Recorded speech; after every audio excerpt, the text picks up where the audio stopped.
Enel comes in catching body after body after body. This dude was actually just so overpowered, blitzing everyone on the island, and he's literally untouchable. He's traveling across all this.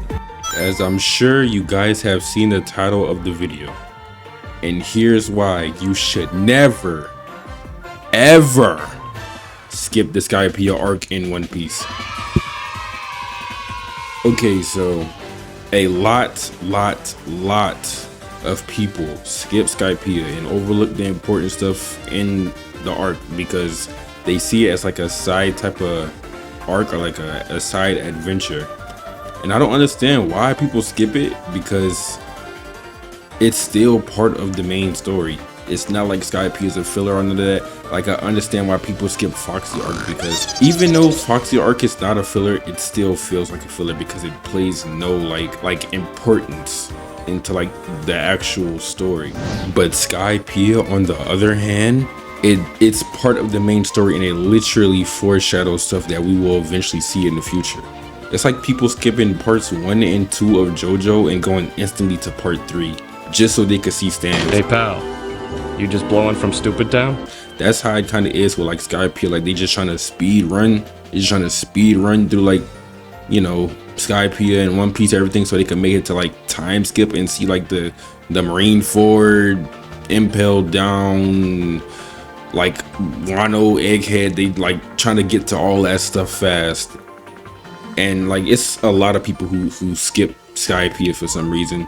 Like, I remember seeing this one TikTok, and people were saying that Skypiea just has like no type of importance at all in One Piece. But like, I mean, it's their preference, but I'm here to tell you why you shouldn't skip it. Because Skypiea, in my opinion, like, I'm not even glazing, this might sound like glaze, but it's a top 5 arc for me, bro. And it has a good villain, it has good story, it has good writing, and it has some good fights too. So yeah, today we're going to be getting into that, and yeah, let's get into it.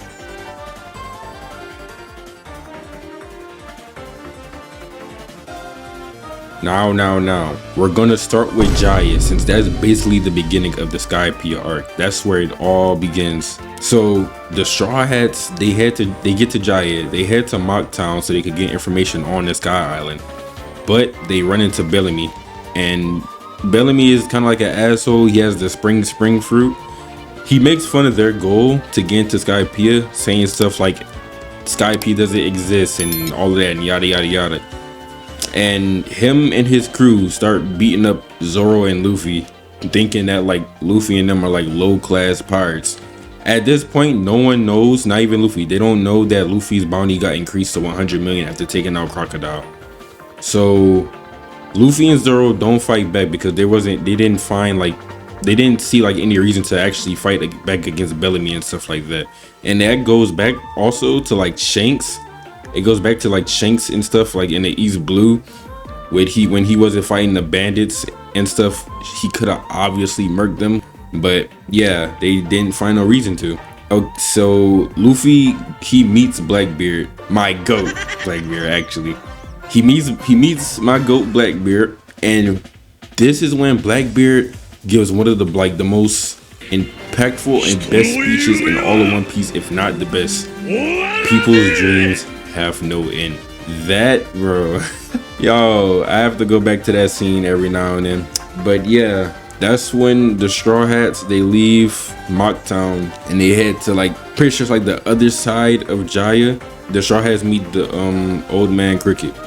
Now, Old Man Cricket is a descendant of Noland the Liar, and he's been on this like constant journey over and over again, diving throughout the sea just to find gold, to clear the name of his ancestor, which is Noland. And that's crazy, because a lot of y'all need to understand, he's diving in the deep parts of the sea every single day, and he's almost dying just to prove that Noland wasn't a liar. But later that night, I'm pretty sure, Bellamy comes back later. He goes there to steal the gold from Old Man Cricket, but Luffy comes back and he sees them all beat up, and they see that all the gold was taken and they're beat up, and Bellamy left his little crew mark on the little ship or whatever, I think, or the wall. And that's when Luffy goes back to get the gold, leading to one of the best punches of all time, bro. Leaving a literal print in Bellamy's head. But after that, the Straw Hats get they ship fixing all that. They head up the Knockup Stream. They go all the way up to the White Sea, and they make it to Skypiea. So once we get in, like, through the gate and everything, the Straw Hats make it to Angel Island, and we get introduced to two new characters, being Canis and her father. And all of that, all of, like, Skypiea and everything, that's all being seen and ruled by the one and only second best villain behind Blackbeard, Enel. That's what I'm talking about! That's why he's But listen, we get introduced to another character, being Whitebeard. He's also a goat. He's very cool. A lot of people don't even know Whitebeard exists, probably, but he's the descendant of Kalgara. So the Straw Hats, when they got into Skypiea and they went through the gate, they had this old lady taking pictures of them, and the Straw Hats didn't pay the extol fee, aka berries, aka dollars, to get into the Sky Island entrance, so they were deemed criminals. And the Whitebeards were after them and everything. And Canis, she was like set up and told to like betray the Straw Hats and like set them up, but she didn't go along with that plan, leading to us getting the showcase of Enel's power, throwing that giant lightning beam to the ground. And that was crazy. That was our first time seeing his busted power, and he created a giant crater. So the Straw Hats, they head to Upper Yard, which is Shandora. Now Shandora is the other half of the island where Old Man Cricket was, that had got blown up by the Knockup Stream and landed all the way in the sky, and it just got stuck there. That's where Old Man Cricket was like constantly trying to search for gold and everything, and that proved that Noland wasn't a liar and he was telling the truth, because Noland found that whole island of gold, that whole side, that whole half had gold. But Old Man Cricket doesn't know that. He doesn't know that the other half, he doesn't know that it's up there, basically. He doesn't know. So the Straw Hats have to prove it to him. So they plan on bringing back gold and stuff like that. They're searching for gold and everything so they could bring it back and stuff like that. The Straw Hats, they all get separated and they get caught up in Enel's survival game, which is he made like a prophecy saying that it would be like 5 people left to survive that whole little like battle royale type thing. So the Straw Hats, they get caught up in the Shandians and Skypeans like little beef or whatever, and they have to fight the priest and the Shandians. Now the priests are like the 4 underlings under Enel. I forgot all of their names besides the fat one being Satori. He was annoying as hell. But that's when Enel, yo, I kid you not, Enel comes in catching body after body after body. This dude was actually just so overpowered, blitzing everyone on the island, and he's literally untouchable. He's traveling across all the Skypiea, not all the Skypiea, but all the Shandor, Upper Yard, whatever you want to call it. He's traveling all over, just murking everyone, bro. And then the dude Enel was casually running the gauntlet on every single living being on that damn island, bro. Whether it be animals, anything, bro. He was just blitzing them all. I seen like a lot of people downplaying Enel and everything, calling him a bum because he got murked by a pre-time skill Luffy with no gears, which isn't even fair because he's fighting his one and only weakness. Is that not just like the most unluckiest thing to ever like happen, bro? And a lot of y'all forget that Luffy is like physically strong as hell, bro. This dude is destroying boulders and all of that stuff. Pre-time skip, by the way, no hockey, no gears. He's just that strong. A lot of y'all seem to forget that, bro. So getting punched by Luffy when you like already rely on, I wouldn't say like Enel like relies on his Logia a lot, but well, he low-key does. So when you rely on your Logia too much, you'll eventually make like yourself weaker and stuff like that. Sure, Enel had mantra and everything, but like there's only so much you could do with it. Now we get to the part where it's Ganfall, Wiper, Robin, and Zoro. We get to where it's like it's only 5 people left, well 6 people, because Nami's there too. So they're all working together now, finally, to go against Enel after taking out all of the priests. And that's when we finally get like the truth, like we finally hear Enel's goal. And it turns out Enel, he wants to destroy all of Skypiea. By the way, Enel also destroyed his own homeland with the Birkins and everything. Enel is a Birkin, and he wants to travel to the moon. Yes, he wants to go to the moon. Endless Verth is what they call it. Verth as in like land and stuff like that. So after he reveals his goal and everything, he casually, and I swear this is like one of the most craziest episodes in Skypiea. Here we go again. He blitzes every single person there. Zoro over, Robin over, Ganfall over, Wiper extra over. He hit lightning. He hit Wiper with like 2 lightning attacks. And not to mention, I forgot to say this, Enel is just busted, bro. This dude Wiper used the reject dial. It's a dial that like basically destroys your body with the amount of impact it pushes out. Wiper had put that, he put Sea Stone and the reject dial on Enel. Enel was able to feel that. He put it on Enel's heart and he shot it. That should have killed Enel, right? This dude Enel started restarting his heart with his own with lightning, bro. He started restarting his own heart, bro. That was literally insane. That's like such a good use of a fruit, bro. It's crazy. But yeah, after that, he just gets rid of everyone. And that's when we find out about the Arc Maxim. He takes Nami there. And we find out that he used Ganfall's like little old god servants or whatever you want to call them. He used them to build that giant ship for him for like the past 40 years. Finally, after so long, bro, I forgot to mention this dude Luffy got stuck in that giant snake, which is so aggravating because Luffy was stuck there like the entire arc pretty much. That's like one of the most annoying things about Skypiea, Luffy being stuck in that snake. But that snake that I'm talking about also plays a very important role in Skypiea, so I'll get back to that. Luffy and I forgot the little girl name. They finally escape and they head all the way to where Enel is at, where Enel and Nami is at on Arc Maxim. Luffy fights Enel. Now, I'm sure we all seen this, whether y'all skip Skypiea or not. I'm sure y'all all seen the moment when Enel shot lightning at Luffy and it just did nothing. He made that stupid face, bro.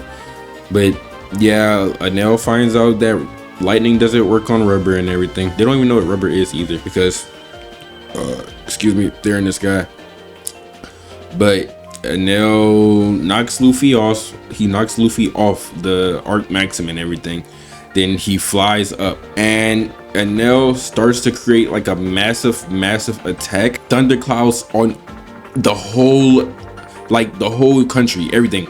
Just thunderclouds everywhere. The whole Skypiea is about to get destroyed. Lightning striking down every place you could think of. It's just burning and striking everything. And Luffy goes up to stop him. He climbs up that giant beanstalk. Now, what I meant earlier at the beginning of the video about Skypiea foreshadowing a lot of stuff in the future. We get introduced to Noland 400 years earlier with him and his crew arriving to Jaya. Noland, he's an explorer and he studies plants and stuff, and he sees this sick Shandian boy, and Noland and his crew help him out.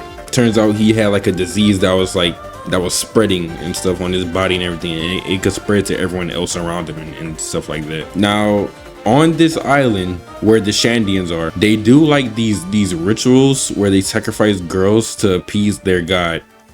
And because the Shandians believe that the disease they were getting came from like the gods' anger and stuff like that, which is the god that they're referring to is that giant snake in Skypiea, but it's the grandfather of that snake. So it's the grandfather of the giant snake that I told you about earlier in Skypiea, that the Straw Hats and everything were with, and that Luffy got stuck in. Here's where it gets like, you know, messed up and stuff, because Kalgara, even though it hurts him bad and stuff like that, he has to sacrifice his own daughter to the snake god. And that's when Noland appears to battle and stop her from being eaten. He clashes with Kalgara and everything, but Kalgara believed her sacrifice was necessary so that everyone else on our island could be safe. And I ain't gonna lie, that sucks. But Noland saves everyone and he cures their disease and stuff like that. And Noland and Kalgara become best friends pretty much. They put into that ritual after so many years of doing it. Kalgara wants to like repay Noland kind of. So he shows Noland and his crew the city of gold out of trust and everything like that. Like it's like a thank you for getting rid of that disease and stuff. But he shows Noland and his crew the giant golden bell that's like sacred to the Shandians and stuff like that. And they let Noland crew take as much gold as they want. And that little small snake, we get introduced to a small snake with Noland and Kalgara. And that small snake is eventually the one that appears in the current timeline in Skypiea. And it turns out that snake is from 400 years ago. It was named Nola by Noland and Kalgara. And when Noland has to leave, Kalgara promises to constantly ring the bell for the rest of his life, so when Noland comes back, he could find Shandor. And after some years pass, here's where it gets like extremely messed up. Noland wants to show the king the city of gold and stuff like that, because he told the king about his travels and stuff like that, and about the Shandians. And when Noland and the king and everyone else got to Jaya, the other half of the island was gone due to the knockup stream shooting the Shandians up in the sky. And when Kalgara and all the other Shandians got there, it was difficult for them to like breathe and everything. I think it was due to the air pressure and stuff being so high in the sky. But yeah, Kalgara and the Shandians lost to the old gods servants or whatever like that. They lost to those Skypeans. And this might sound crazy, but I swear Kalgara was nerfed so bad because he was injured and he couldn't breathe. I swear to y'all, bro, this might sound crazy, but I believe Kalgara and Noland have Konkrasaki. Y'all could call me crazy, bro, but Noland, the same dude who went to New World, if y'all remember in Dressrosa, he helped the Tontadas, the little dwarves, he had helped them, and he was in the New World. I'm sure he traveled various islands across the New World, and he was boxing with Kalgara evenly. I say, hey, if they don't have Konkrasaki, they definitely up there in terms of like strength and everything. But Noland was called a liar by the king and everyone else because the other half of the island was missing, and he was executed. Even though he told the truth about the Shandians and the gold and stuff like that, the king was corrupted. So I don't think the king really cared anyways. If the king did find the Shandians and stuff, he was probably gonna like just use them for his own benefit and take their gold and stuff like that anyways. So I mean, but yeah, even though he was telling the truth, he still got executed. And that's it for the backstory of Noland and Kalgara. Now, another thing I also forgot to mention, when Shandora flew up in the air and it got like into that giant beanstalk in the sky, when that happened, the bell got pierced all the way higher somewhere on a cloud in the sky. And another thing Enel wanted to do before he went to the moon, he wanted to find that bell first and get that bell, then go to the moon. We go back to the current timeline where Luffy is climbing and running up that giant beanstalk because Enel trapped Luffy's arm in like some giant gold ball or whatever, and Luffy was running all the way up that giant beanstalk with that. Another thing, bro, this goes back to the Enel thing, losing to Luffy. This dude Luffy is carrying a giant golden ball that's stuck on his arms.